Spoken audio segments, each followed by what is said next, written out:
On the evening of May 30th, 2009, 3 people knocked on the door of a modest trailer home in Aravasa, Arizona. They claimed to be Border Patrol agents.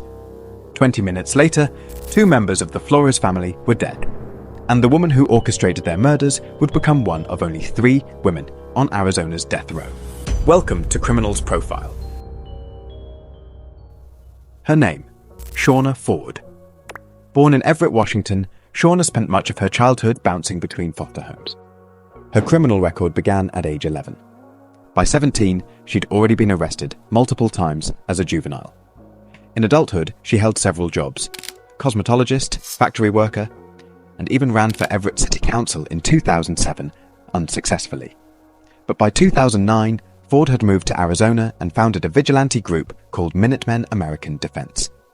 Posing as a border enforcer, she patrolled the Arizona-Mexico border, claiming to protect Americans from illegal immigration. But patrolling wasn't enough. She wanted more: money, weapons, power. So she developed a plan, one that would be funded by armed robbery, and she believed the Flores family was the perfect target. 29-year-old Raul Flores Jr.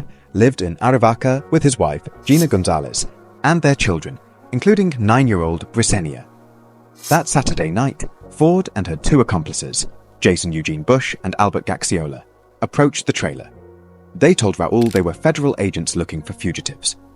Raul, unsuspecting, let them in. But this wasn't a raid. It was an ambush.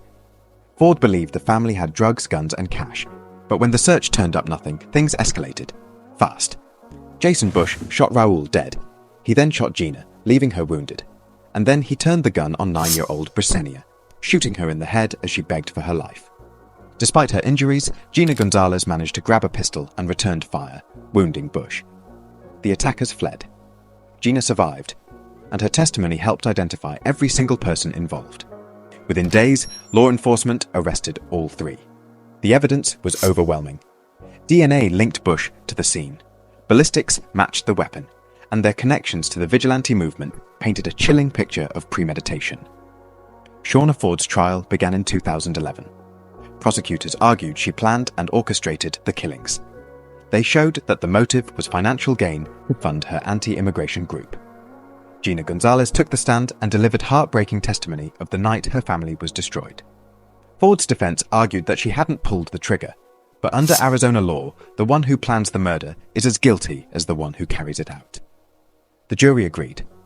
She was convicted of 2 counts of first-degree murder and attempted murder. During sentencing, the jury was asked, should this woman live or die? They decided death. Jason Bush also received the death penalty.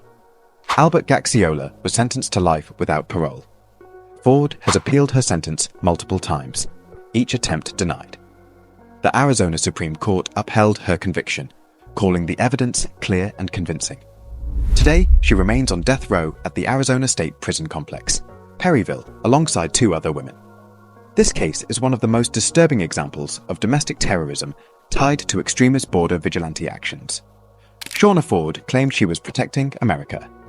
Instead, she became the reason a child and her father were murdered in cold blood. Number 2, Sammantha Allen. They said she died playing hide-and-seek. That's what the adults told police when they found 10-year-old Amy Deal locked inside a plastic storage box on a July morning in Phoenix, Arizona. But that wasn't the truth. The truth is, they put her there. And the woman who helped do it, Sammantha Allen, now sits on Arizona's death row. Sammantha wasn't a stranger to the child. She was Amy's cousin. But the way she treated her, you wouldn't call it family. For months, maybe even years, Amy was singled out and abused in ways most people can't imagine. While the rest of the household slept in beds, Amy was often forced to sleep in a cold shower stall. She was beaten, made to eat hot sauce, forced to do strenuous exercises. Sometimes they made her eat dog feces as punishment. And Sammantha Allen?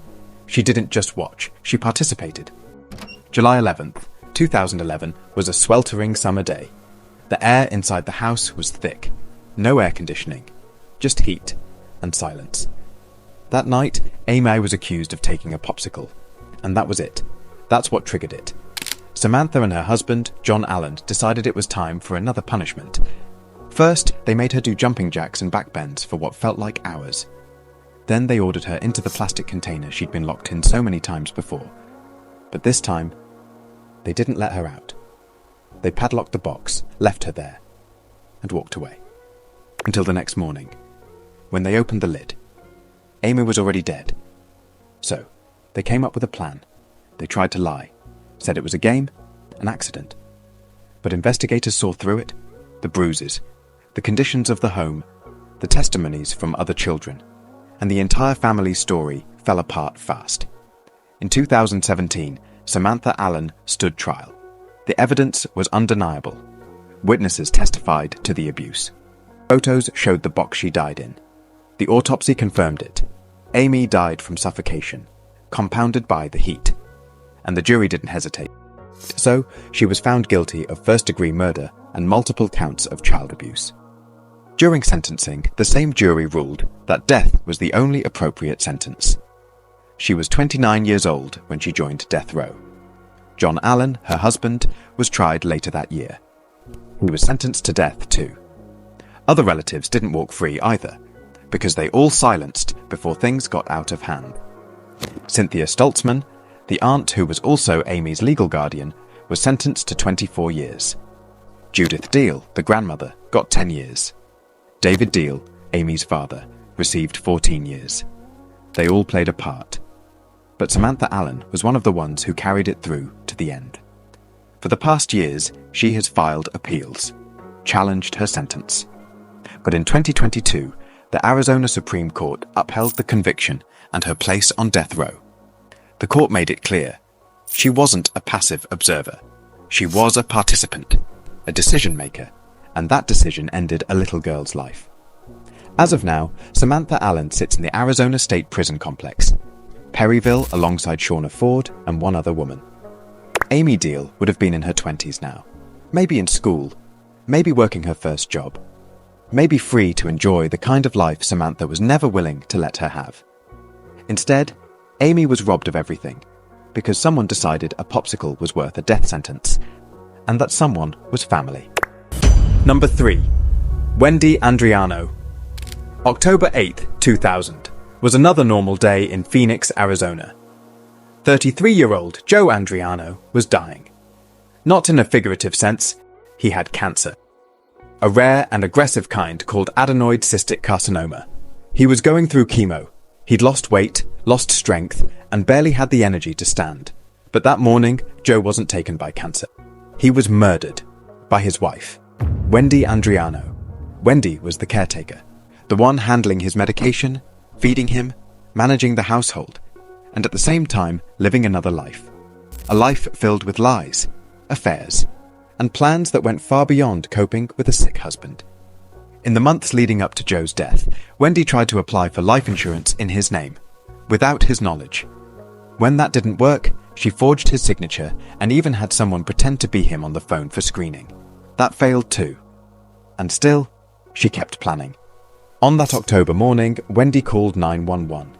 She told dispatchers that her husband was dying. Paramedics rushed to the home, but when they arrived, she turned them away, said Joe didn't want to be saved, that he had a do not resuscitate order. They left. Less than an hour later, she called again. This time, she said she'd stabbed him, that he was dead.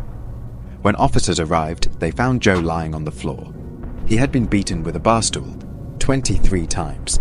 His skull was fractured, his head was crushed in multiple places, and when that wasn't enough, Wendi had stabbed him in the neck with a 13-inch kitchen knife. The scene was brutal. The autopsy later revealed defensive wounds on Joe's arms and hands, meaning even in his weakened state, he tried to fight her off, but he couldn't. During the investigation, detectives discovered that Wendi had also tried to poison Joe earlier that night with sodium azide, a chemical compound that causes dizziness, nausea, and eventually death. She'd purchased it under a fake name. That plan didn't work fast enough, so she finished it with violence. When the case went to trial in 2004, the prosecution didn't just present the physical evidence, they presented the context, the affairs, the financial motives, the deception. They argued that this wasn't an act of desperation. It was a premeditated execution. designed to free Wendi from a life she no longer wanted. Wendi took the stand.